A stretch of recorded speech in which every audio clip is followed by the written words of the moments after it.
My name is Beth Wilkins. I'm a professor here at NIU, and I will be serving as the moderator. I am joined by a four-person administrator panel. We have a superintendent, an elementary principal, a middle school principal, and a high school principal. Doug, what is your educational background and current position? Hi, my name is Doug Moeller. My educational background is I received a Bachelor of Science degree, double major from Northern Illinois University in mathematics and economics.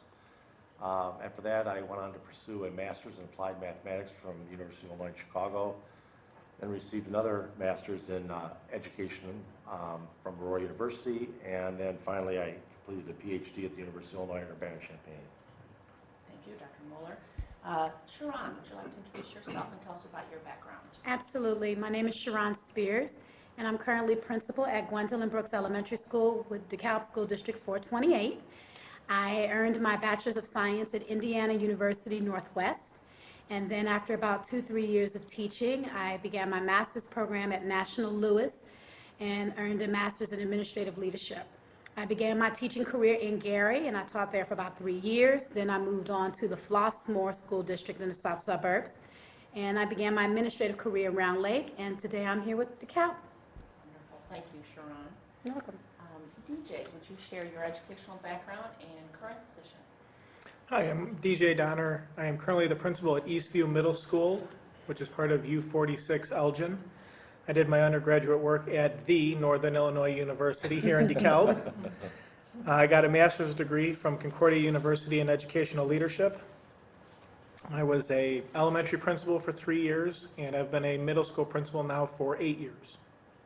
Thank you for joining us, DJ. We're excited that Elgin U46 is being represented here today. And finally, Matt Haug, would you share a little bit about your educational background and your current position? Sure. My name is Matthew Haug. I'm currently principal at Burlington Central High School in Burlington, Illinois. Began my education career as Bachelor's of Science at St. Mary's University in Winona, Minnesota. Moved down to Chicago, achieved a master's in public administration from University of Illinois Chicago. Came here to NIU, where I received my Type 75 certification. During that time, I was teaching at a parochial high school in Chicago, then moved on to middle school teaching for 6 years. Began my administrative career in Plainfield, Illinois, then moved on to Elmhurst, where I became a middle school administrator, and then made my way to the high school, and currently, as I said, I'm at Central 301 in Burlington, Illinois. Wonderful. We have a wonderful panel. And so now we're going to move into our questions specific to how to get hired and some top tips for successfully securing a teaching position. So Sharon, I'm going to start with you this time. What are your views on the current job market for teachers? Well, I think it really depends on location and your field of expertise. For instance, if you are someone who has a background in the STEM field, science, technology, engineering, mathematics, you probably will have a more likely chance of acquiring a job or position because that's something that requires a heavy mental acuity and discipline, and that's really needed in this global and evolving economy and marketplace. You also have to look at location and the demographics and population of that community. Is it a community where the majority of the teachers are retirement age, or is it a young group? It's still a struggle overall with this economy, but I think that there's still promise, and that many districts are really keeping a sharp eye and their pulse on true talent, because in the end, that's what we want to do. We want to acquire the best teachers to meet the needs of our students. Excellent. Thank you, Sharon. DJ, would you share your insights on what you believe is the current job market for teachers? Sure. I'd say that there are a lot of people out in the teaching job market now. There's a lot of people that are in the market that weren't before, that are looking at teaching as a second career. And with that are bringing a lot of business-like application to the teaching field. So I would say the hardest part about acquiring a job in today's job market is actually getting the interview, which we'll get to.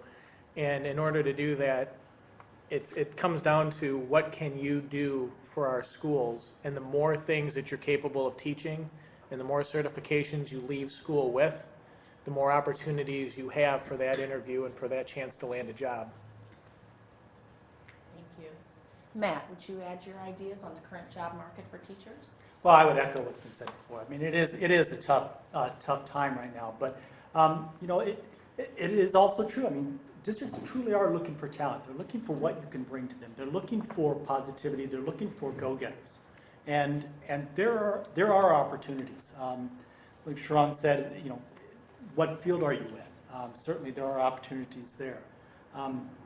Additionally, the job has changed, and we have some folks that are moving out of the field, and those represent real opportunities for recent graduates, as well as those who are changing careers, moving back into the job market, to find those niches where they can move in. Starting out with as paraprofessionals, volunteering in schools. That's a great way to get your foot in the door, to meet some folks, and to really learn a little bit about the organization that you hope to work for.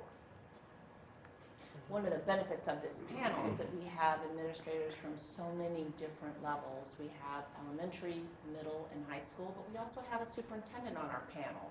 So Doug, I'd like to ask you, what are your views on the current job market for teachers?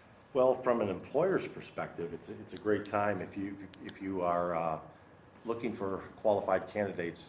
There's no shortage of them. Except, as Sharon mentioned, in the STEM fields, it is a little more difficult to find qualified candidates. But in most other fields, there's really it's a buyer's market, so to speak. So you can find really talented people who bring a lot to the table. They've got technological skills that maybe some of the veteran teachers don't have. And so from that perspective, we feel quite fortunate that we can get the best qualified candidates. That gives us an idea of what the current job market is. Let's shift the question to this particular focus. We'll start with DJ this time. What do you and others in your district look for in a first-year teacher or a new hire? Sure. I would say the first thing that we look for when we bring somebody in to interview them is a love for kids. That's something that can't be taught. It's innate, and it's something that we try to bring out in an interview in terms of why it is you are looking to become a teacher. And it's that desire to work with kids and a love of being around children regardless of elementary, middle school, or high school aged. One of the other things we look at is finding out if people know the difference between coaching and teaching and learning. They seem like they're the same, but they're very subtle differences, and they're the differences between a good teacher and a great educator. Another thing is what we kind of talked about before is multiple certifications. A lot of times we need people to be able to do multiple things in a building, whether that's teaching science and math or teaching English and history. So again, the more you can do for us, the more we want you. And my last piece is what experiences are you going to bring to the building in terms of things you might have done, whether you were student teaching and you were working in a building, or things you've done in the community that add to your experiences that you can bring to a classroom and share with kids. Thanks for that response, DJ. That gets us off to a great start. Matt, based on your experience, what do you and others in your district look for in a first-year teacher or new hire? It certainly is that ability to connect with children, and as well as a variety of audiences. You have to be able to connect with your colleagues. You have to be able to connect with the parents. It's truly, it's that communication ability and knowing your audience. Certainly coming in with background information about your subject matter. I mean, that's, the bottom line. What level of rigor can you bring to that group of children that you're working with? And then also, in that process, even with the first-year teacher, we're looking for that sense of relevancy. How can you take this material and make it real for the children that you're working with so that they can connect with something in their lives? Again, I think it comes back to that communication piece, which is foundational. And communication is different with high school students, let's say in contrast with elementary children. Their age differences and middle level is its own challenge in and of itself, Right. but a good challenge. Right. Thanks. Doug, why don't you share what you and others in your district are looking for in a first-year teacher or new hire? Well, initially, first of all, ensure they have the appropriate licensure for the position. And to echo what DJ said, especially at the secondary level, you're looking for people who have multiple certifications, because quite often what you may have is a situation where you need a .4 language arts teacher and a .6 social studies teacher. So the more endorsements people bring to the table, the better. I would say right now in the current market, ESL endorsement is just really phenomenal in any content area. If you've got that ESL endorsement, it's going to make you much more marketable. One of the most important things I feel is what we collectively sort of refer to as the soft skills, the good interaction skills with people, not only just the students, but also your colleagues. I think you need to have be very open-minded and willing to seek out professional development opportunities. And again, be able to not only be willing to step up and help, but also to be open to people giving you constructive criticism about your pedagogical practices and other work habits. And then primarily now with so much collaboration going on in terms of professional learning communities, you really need to be able to work collaboratively with people, whether it's developing, aligning curriculum to the Common Core state standards, or if it's developing assessments. It's really important to have those team skills to work effectively within a team environment. This is such good sage advice for our audience members. Thinking about endorsements and your ability to work collaboratively and, building your skill set as much as you can so you can be attractive to the employer. Sharon, you've had deep experience. You've worked in a variety of settings. So I'd like to know, what do you and others in your district look for in a first-year teacher or new hire? Whenever I interview a teacher, I never fail to ask one simple question. What do you want your students to say about you at the dinner table? I think that really speaks to a very fundamental and critical component, and that's relationships. A teacher who is able to create and maintain meaningful and authentic relationships with all students across all levels, economics, cultural, language, racial lines, it's imperative. And if you're able to do that in a very meaningful and sincere way, then you'll notice that classroom management is executed with a degree of excellence. And you'll also notice that your students are highly engaged. They can see themselves in the process. And many times through education, you have some groups who are marginalized or disenfranchised, and they wonder, what does this have to do with me? And if you build those bridges and you actively seek out that information, then it's like the movie Avatar, and I love when he says, "I see you." Well, that's what we all want. We want to be seen and we want to be heard. I think that these questions, the first question you talked about, Sharon, about when somebody comes in, you're interviewing them, and you literally have thousands of people apply for elementary positions, literally thousands. That type of question, you can drill down pretty quickly with that particular candidate who's coming in and finding out, is there a connection there? Do they see themselves as connecting with all children, no matter what challenges they bring to the classroom? We will go ahead and move into another question. What are common mistakes that applicants make when looking for a job? Because we sometimes do make mistakes in looking for a position, and I think it's good to ask ourselves that and to ask our panelists to share their deep insights and their experiences with regard to interviewing folks. Matt, what are common mistakes applicants make when looking for a job? I think common mistakes, when candidates come in to meet with us, the expectation is they already know a little bit about our organization. Very basically, go on the website, find out about our school, find out about our district, find out about the community that we're working in. Often I will have candidates come in that they're sort of going through the motions and they've missed that very elemental step. That's kind of an expectation these days. Secondly is knowing exactly why you are there. What are you there for? What are you trying to communicate to us as a panel, myself as an individual, and certainly as a panel that I interview with? What are you seeking? And being able to communicate that very clearly. There are absolutely the simple mistakes that happen with typos and letters, and making sure that you're If you are interviewing at Central High School in Burlington, your information is addressed to Central High School of Burlington and not to another district, Cameron, for instance, or any other district.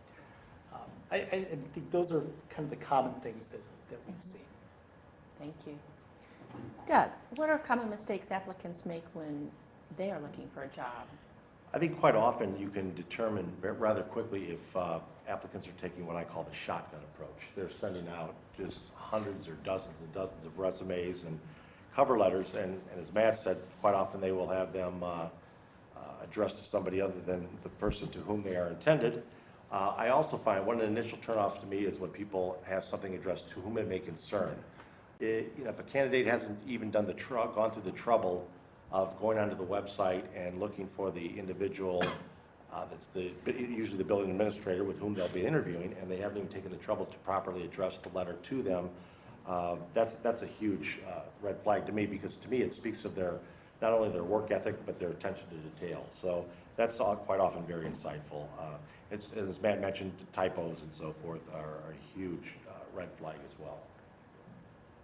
Does your district do an online submission Yes. for applications? And I thank you for mentioning that, because one of the largest issues we see is incomplete information.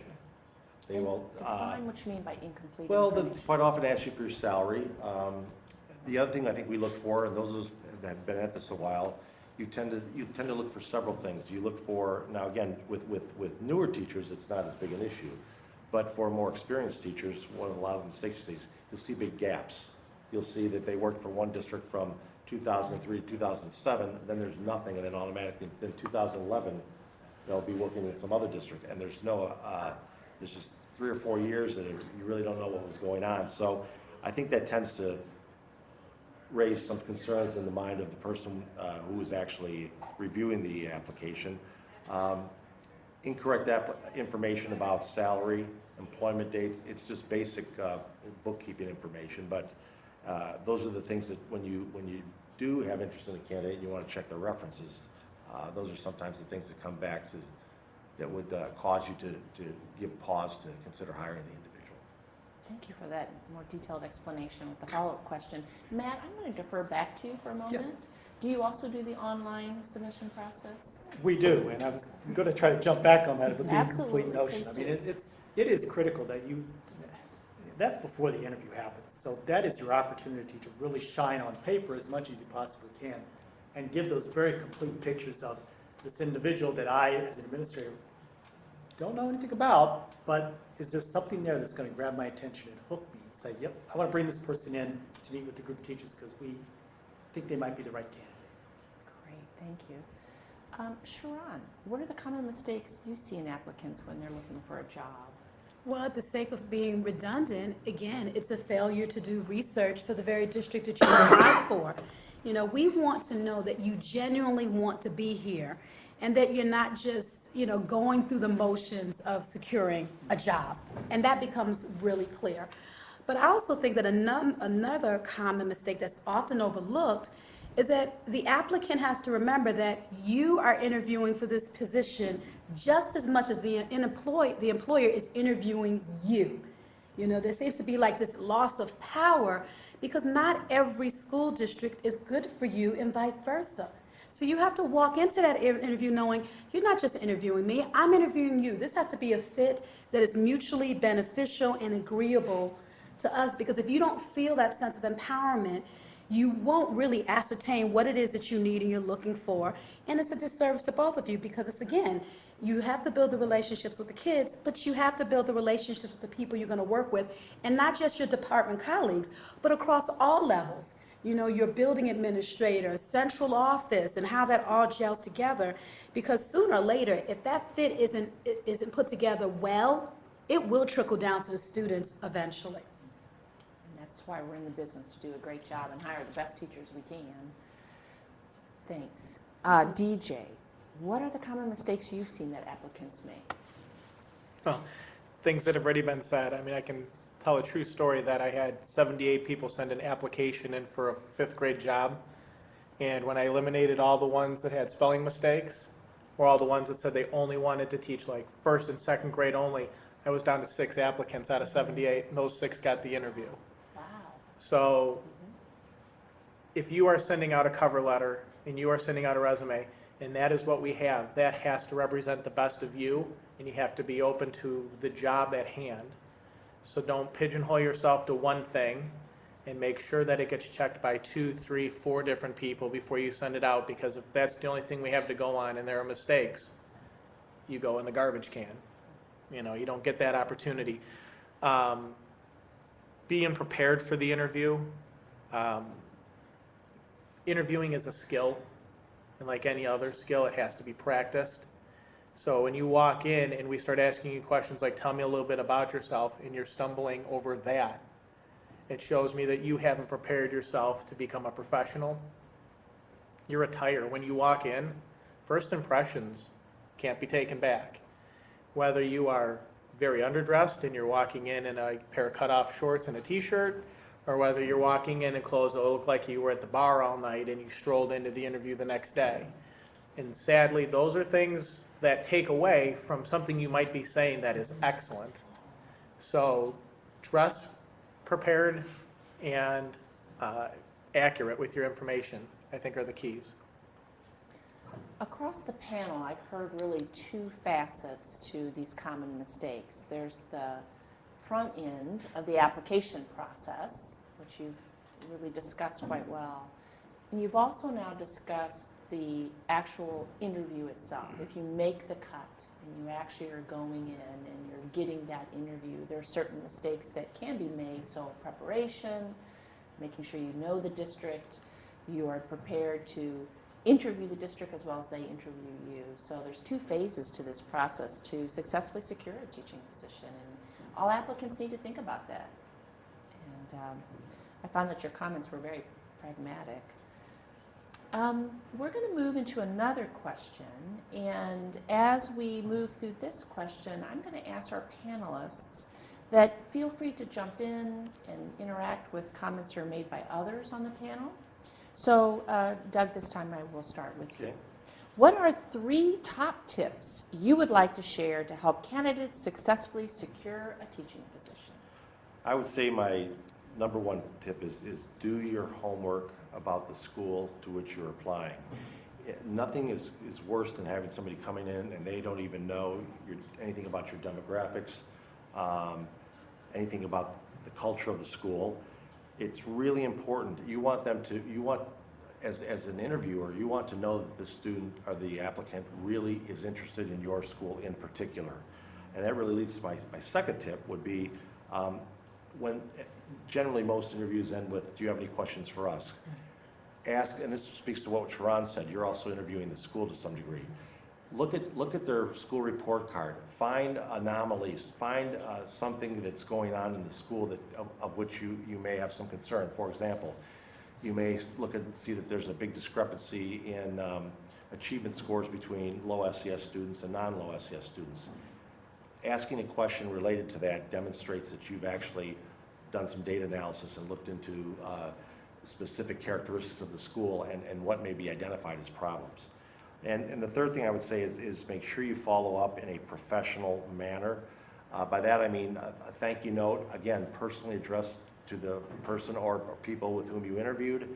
I've gotten, and when I say personalized, you've got to be very careful and professional, because I've gotten letters that people have literally stated to me, I know I'm the best candidate for the job. And I think that is an incredibly ignorant statement to make when they don't even know the other candidates for the job. So, and the other thing, I can't emphasize this enough about really knowing about the school. I shared this story with Sharon this morning.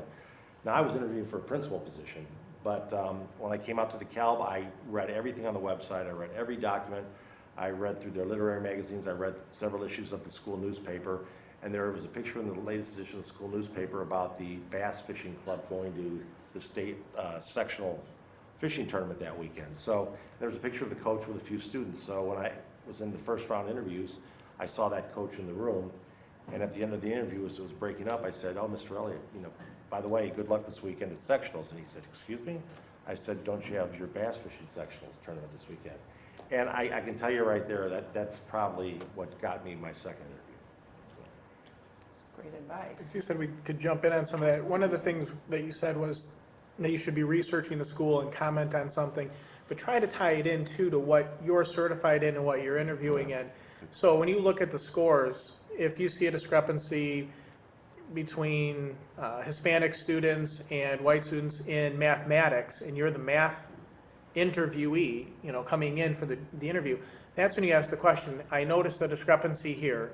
As a math teacher in my building, what are you asking us to do to help that population? Or is there something in particular you're doing?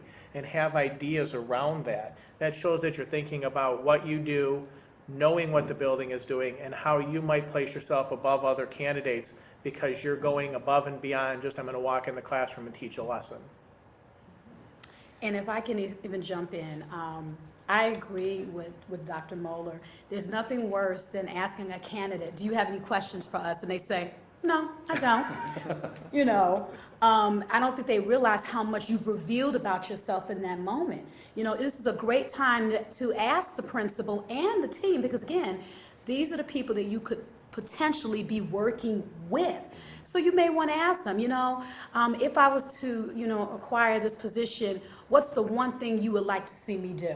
Or as an administrator, as a team of teachers, tell me what your strengths are as a school, tell me what your challenges are. Because now, number one, they'll be surprised by the type of questions, but you're making them be reflective and honest, and you can reveal something through both their verbal and nonverbal cues about the very culture and climate, and you'll be amazed. My grandmother would always say, not all money is good money, so you have to keep that in mind. I know the economy is tough and people have needs that need to be met, but you don't want to align yourself somewhere where you're not happy, because again, our biggest commodity are the students, and that shouldn't be compromised, so. And something you said about asking about successes. If you have your list of questions that you're going to ask your potential employer, things that you'd like to know. But make your last question something positive, something they can say positive about themselves, because it leaves them with a feel good at the end of that interview. And they're going to remember those good feelings. That's a very subtle tip, I think. Something someone had said to me once before, and I sort of picked up along with that. It really is, it's a feel good for the interview committee, and they may have 6 or 8 interviews throughout that day. You want them to have something they're going to remember you by.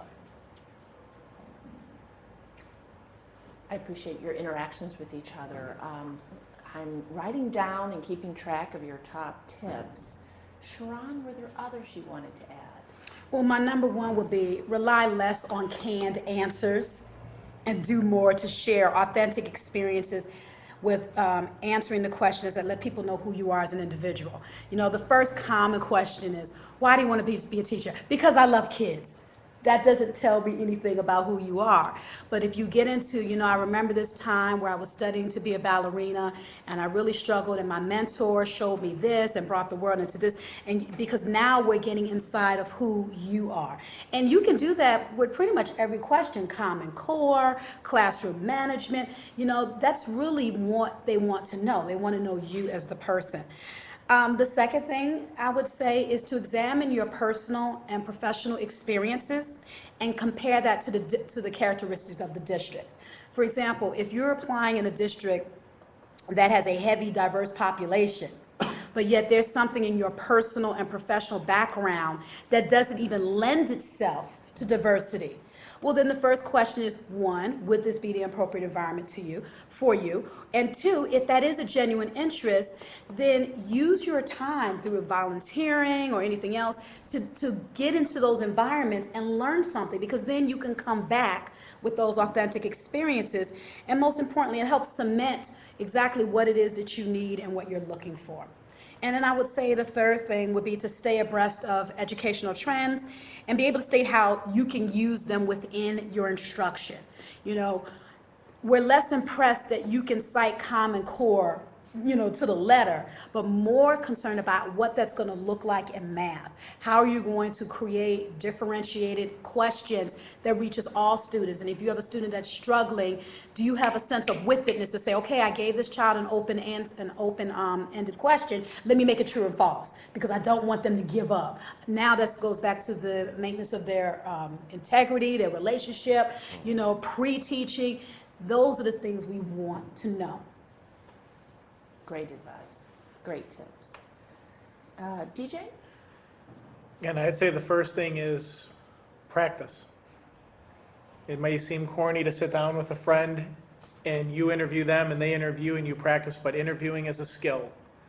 You know, it's like anything else. You can't become a great free throw shooter or a great, quarterback in football unless you practice. Interviewing is a skill that needs to be practiced.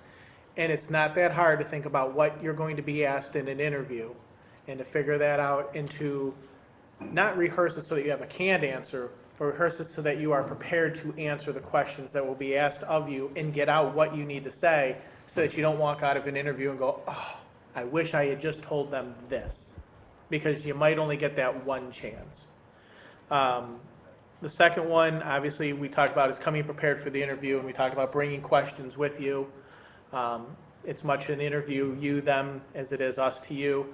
My third one is, and I did this when I was going into administration.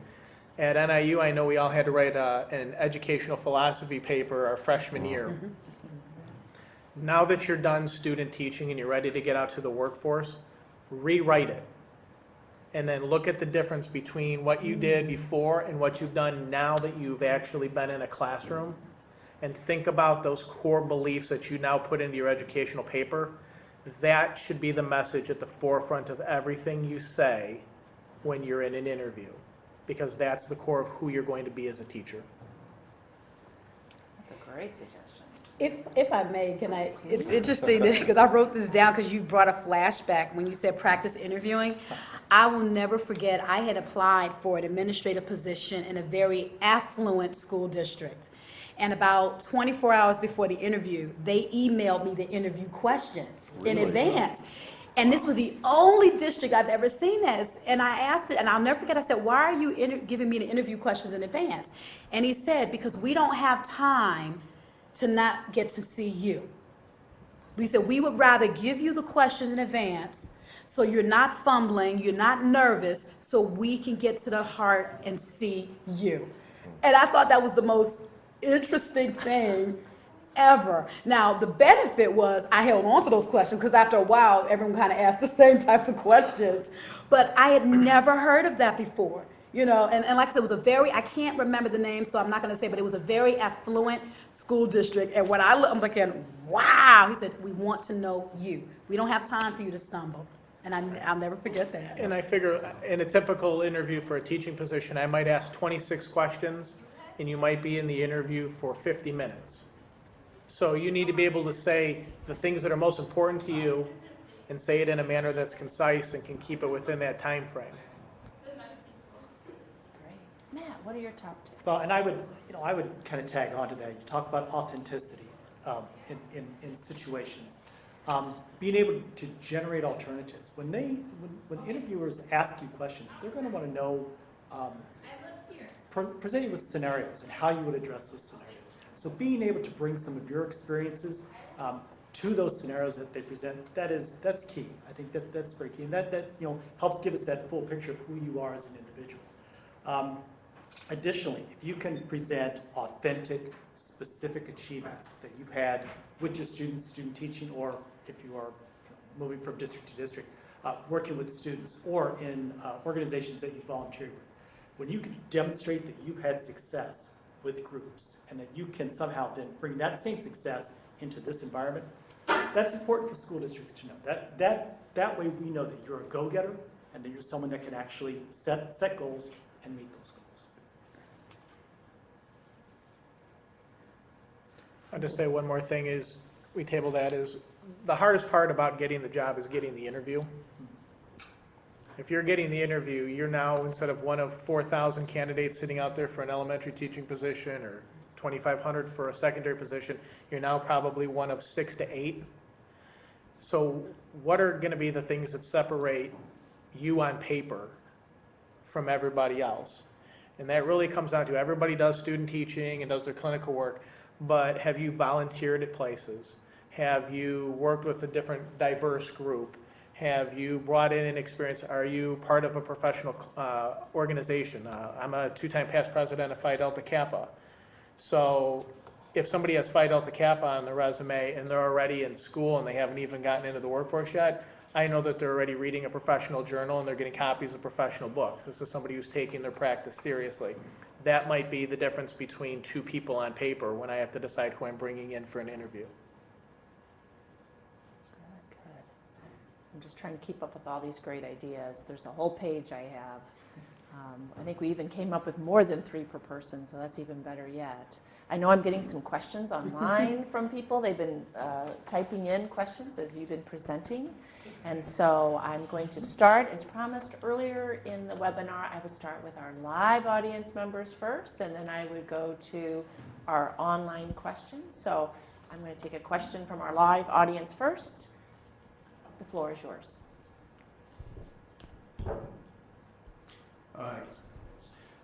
Thanks for coming in, first of all. One of my first questions, any of you could answer it if you would like. What type of volunteering opportunities would you recommend for a student or a teaching applicant to come to the school before they're looking to teach? Anything youth-based, YMCA, Special Olympics, I would recommend anything in that nature. Community organizations, mentoring through the church, things that show that you have a diverse interest within the community and there's diversity within that. That's the first thing I would think of. I would also say tutoring opportunities. If you've got opportunities to tutor students, you start to begin to develop a real sense of how their mind processes information and what potentially might be barriers for them to learn. So that gives you, I think, some good insight working individually with students in tutoring opportunities. And just look at any type of job that you take.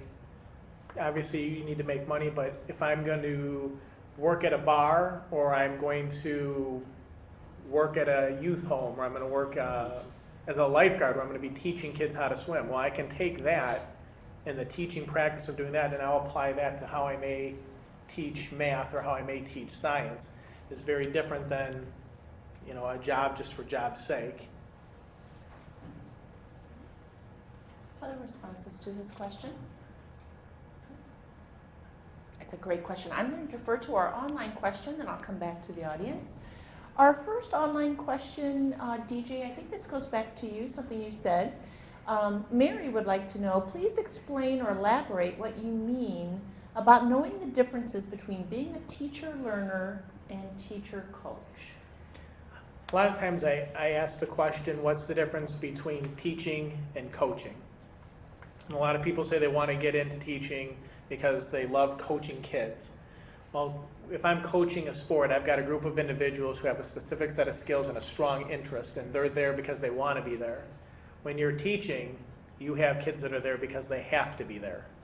And math or science or English may not be their passion.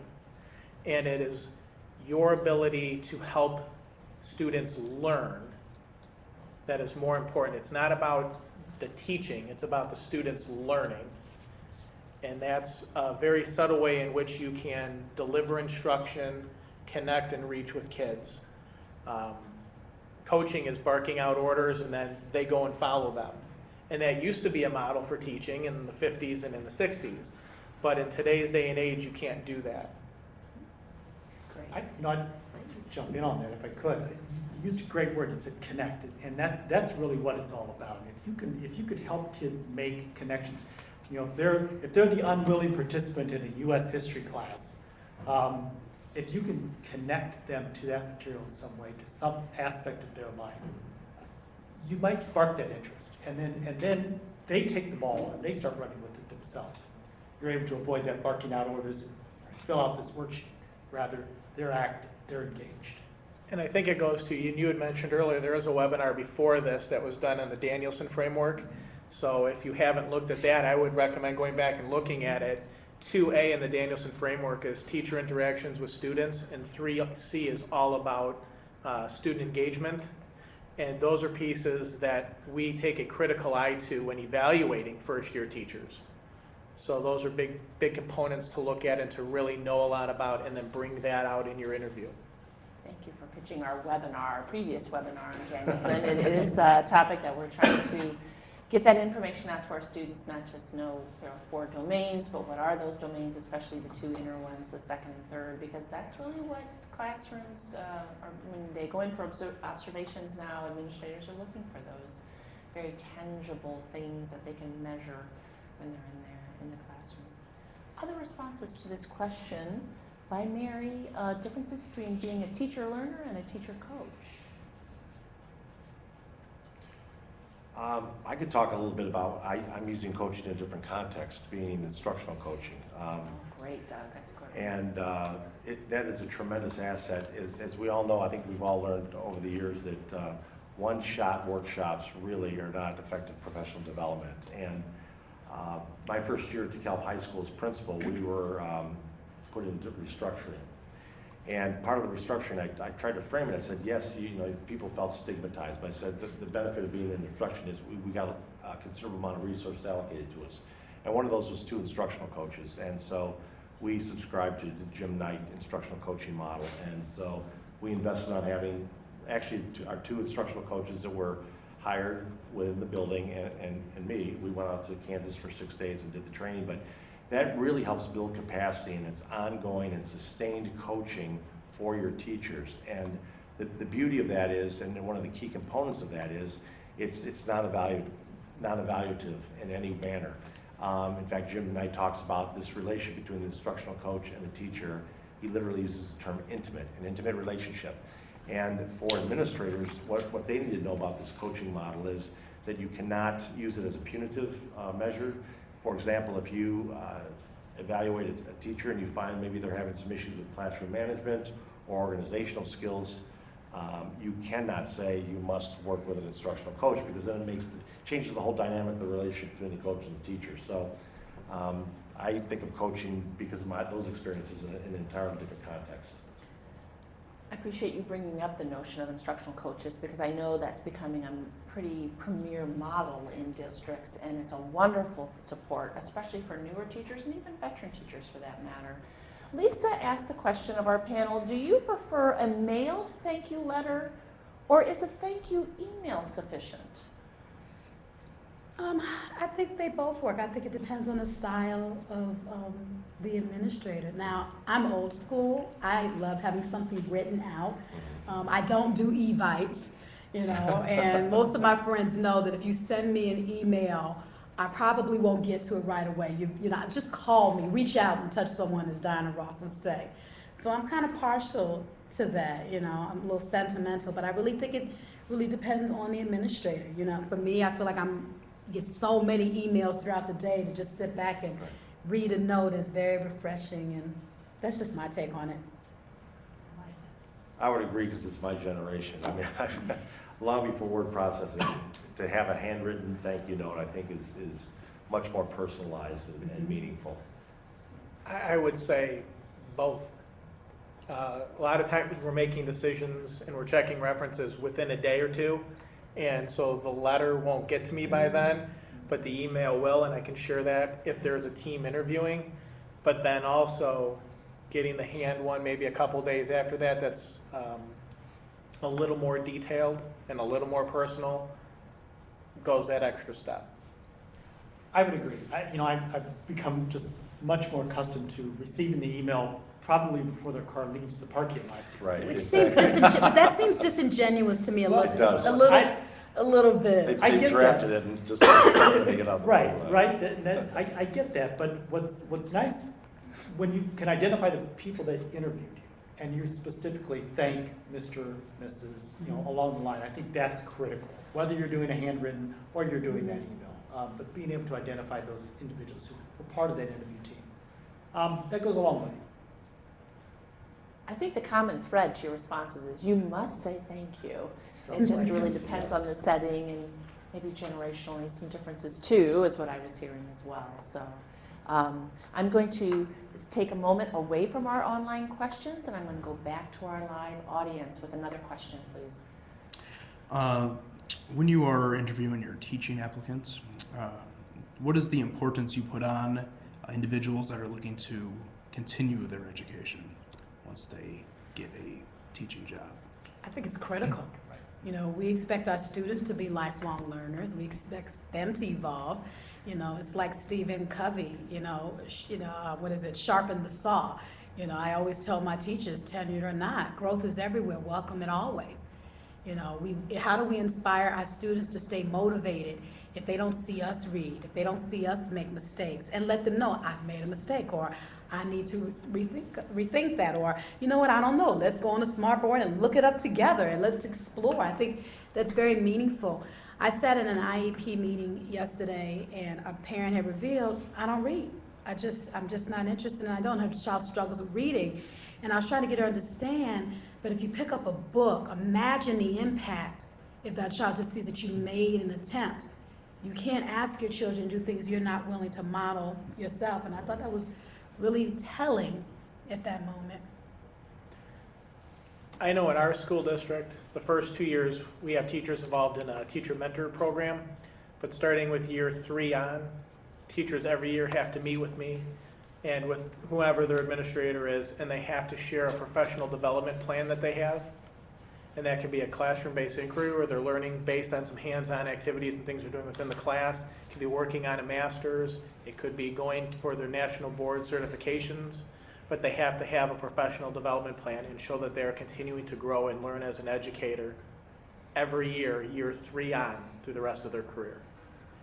And that's important because recognizing tools that you're going to continue to develop, tools that you will continue to bring to the organization. You know, and I see that individual as someone that I'll be able to tap into at some point and share some of the knowledge that they've learned to help other teachers within our organization. Yeah, I mean, I basically would say if you're not growing, you're actually going backwards because everybody else is going to continue to grow and they will pass you by. Right. We have a number of online questions. If you don't mind, I'll defer to this one. It's a great question. What question should you ask in an interview if you are interviewing for a specific position and you already work at the school, so you know the demographics? The person who posed this question said jobs like a librarian, technology coach, or literacy coach questions for the interview panel. Wow, that's a good question. It's a great. I mean, Well done. Well, I was going to say, first and foremost, I think you want to know what, for example, if you're already in that profession, I think you would want to know what the long-term plans are with respect to, are you going to be updating to, for example, the librarian is a good example. Is there going to be changes in, are you going to be moving more away from hard copy text to electronic media? So there's always specific, and I would say a lot with regards to technology, that there's advances on in any particular field of endeavor within education. So I think you'd want to know where does that fit into the district's mission and priorities, because you may find that if you're 8th or 9th down there on the list of priorities, it may not bode well for you in the long run. Mm-hmm. yeah, I would also say what are that principal or whomever you're interviewing's their goals for that position? Because as one person leaves and a new person comes in, that's also a fresh opportunity for us as administrators to maybe make some changes in philosophy or the way we think things could be improved within that position. And so they might go into it thinking, oh, I'm going to be just like Mrs. Smith, but we wanted Mrs. Smith to move her practice in a new direction, and we want that new person to be part of that. So, you know, asking, where do you see this position a year from now, 2 years from now, 3 years from now, and what can I do to help that, whatever that position is, better the kids in the school? Again, take it back to what's the most important reason for being an educator. It's to help kids learn and grow. I mean, that's it. Where are you going to develop? Where are you going to move to with this particular position? I have another question, 2 more questions that have just seconds ago came in. Lindsay asks, what are some examples of resources to use to obtain the background information for a specific school? I know the Illinois report card and using their own school website is useful, but are there others you would recommend? One of the things that I know that I did personally was I just went to the local library, you know, and I just kind of asked people around, you know, what is the community like? you know. And one thing I knew one of my girlfriends did that I thought was the most interesting was she actually visited one of the other schools that she did interview for and said, I'm buying a home, can you give me a tour and tell me about the district? That was one of the most creative things that she did. And I thought, wow, that was pretty gutsy. You know, I can't remember which Roman empire it was, but he kind of changed his clothes into rags and walked around Rome just to get a sense of what are they really saying about me? You know, and that's what she thought of. And I can't remember which emperor it was. But, you know, go out into the community, see what people have to say, the local businesses, pick up a paper. You know, that's where you get to the real heart of a culture and a community. And does that require a lot of extra effort? Absolutely, but I think it goes back to that alignment. You're interviewing the district just as much as they are interviewing you. I think another great avenue to pursue is as large as the field of education is, you probably know somebody who knows somebody who either works in that district or is a board member in that district. And so there are ways to garner information from people who may not be directly associated with the classroom or the building in which you are interviewing, but know quite a bit about the district, its history, the Board of Education, the priorities of the district, et cetera. And there are, like every organization, you know, you've got explicitly stated mission statements and visions and goals. However, there's also these sort of implicit things that are going on in the district, and knowing people within the organization that can give you some insight into that would certainly help give you a leg up on the interview process. Specifically on the school websites, look at the Board of Education page. Look at those strategic plans and really what direction is the organization, the whole district moving in. I think that's critical. An outside resource that I found useful is local government pages. You know, tapping into those township pages and just, you know, get a sense of, well, how connected is the school to that community? Are those represented? You see those kinds of connections. You know that there's, you know, you've got a wraparound community here, and it's typically a pretty good place to be. I have another question for our panel coming in on our online webinar participants. Alice says, what can recent graduates or applicants do while working toward that first job? How can they improve as applicants right after graduation and before they land their first teaching job?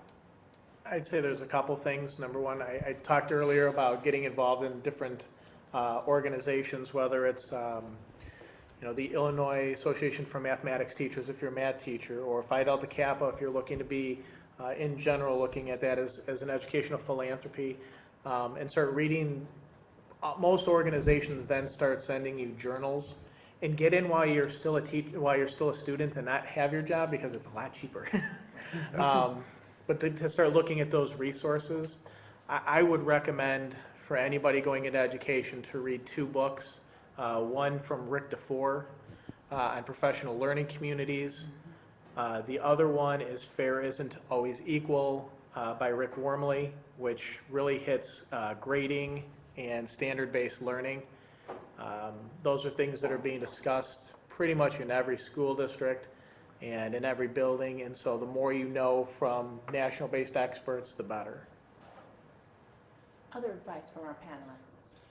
I would have to concur. I mean, just again, getting involved in different diverse projects, YMCA, tutoring, you know, and also just getting to know people within the district and how you can volunteer. There's some schools that are in need of volunteers, and that would be a great asset to classrooms, especially, you know, in this day and age where you have large class sizes and families are working and they're not necessarily available, like, you know, in the 80s and 70s, your mom come in and help out and be a room parent. So I would say just trying to volunteer as well. And that also addresses an issue with limited resources. Most districts are struggling financially, so class sizes are increasing. We just received a letter last week from a graduate student. She is finishing her master's in social work and has done her clinical work, but she literally just wants to come into the schools and volunteer time. And you know, that there's a couple of things that are in operation here. First of all, here's somebody who really cares and is willing to give of her own time, and it's not towards a practicum or a clinical. She's giving of her own time simply to get to know the children better, and she'll also help to begin to develop relationships with people in the building, and who obviously, if not in that building, somewhere in the district, if a position opens up, would certainly be a much more viable candidate. And don't be afraid to ask. I mean, start working your networks. As Doug said earlier, you're bound to know someone who knows someone who knows someone. And it might be 6 degrees of separation there, but build those networks with friends and colleagues, and get it out and meet other individuals. You might have some connections that will help you. And there are actually paid positions out there that are sometimes hard to fill. I know in our district, between special ed assistants and parapros, or we were constantly looking for college students to be avid tutors. And those are people who maybe didn't get a job the first year, but they worked in that capacity. They have a leg up on any other candidate for an interview, because beyond coming in and answering some questions, I've actually now seen them interact with students. So they are light years ahead of anybody else walking through the door as a stranger. I have a chance to have actually seen them with kids. So sometimes taking that job gets you where you want to be. And if I could add one more tip, districts struggle. We've got a lot of differentials in coaching positions and so forth that we cannot fill. So this goes back to really an initial interview. If you express interest in your willingness to coach, sponsor a club, that's a huge advantage that you'll have over other candidates. Because I've seen the trend the last 10, 15 years. We get fewer and fewer people that, I think 20 years ago, it was an expectation. If you were a first-year teacher, especially at a high school, you were probably going to be sponsoring a club or be an assistant coach in some sport or another. And what I've seen in the last 5, 10 years is you're seeing fewer and fewer people that are willing to put in those extra hours and take on those differentials. And in DeKalb School District alone, we have dozens and dozens of differentials that go unfilled. So we can't provide those. They're funded, but we can't provide those services because there's nobody willing to take on that additional responsibility. There's some opportunities there that we need to capture. Yes. Last question, and happens to be about social media.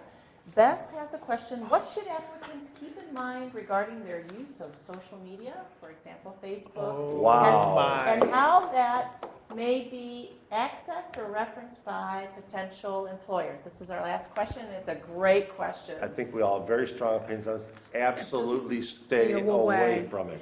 The old saying, the best secret is the one that's never told. Facebook can be aligned to that. Once you put it out there, it's out there. And where you think you have control, you are always amazed at how much control you don't have. Now, I personally am one of the very few where I don't Facebook, I don't social network, I don't even do LinkedIn. I don't do that. I don't tweet. I don't tweet. You lose a sense of identity. You lose control. You lose discipline. And, maybe it goes back to me with the old-fashioned note. There are better ways to make meaningful connections. And what a shame it would be to allow the glory days of your undergraduate years, stand in the way of your future, the things that you dream of attaining, a home, a career. How unfortunate. How unfortunate. That's what the mind is for. Relive those good times in your mind, not on the computer. And we do have situations where in the last year alone, there's been several, well, quite often it was coaches and so forth that they want to friend their students onto their Facebook page, but there's postings there that maybe a friend of theirs put on there that may be somewhat provocative. One time I got a very provocative photo sent to me from a parent of an athlete saying, is this the kind of people you hire to coach our children? And it was taken at a party. This coach it was the assistant coach, was immediately dismissed for it. Well, we are just about out of time, and I just want to share with you, people are sharing online. Thank you very, very much. They're saying things that's very helpful, great advice. They're just pouring in.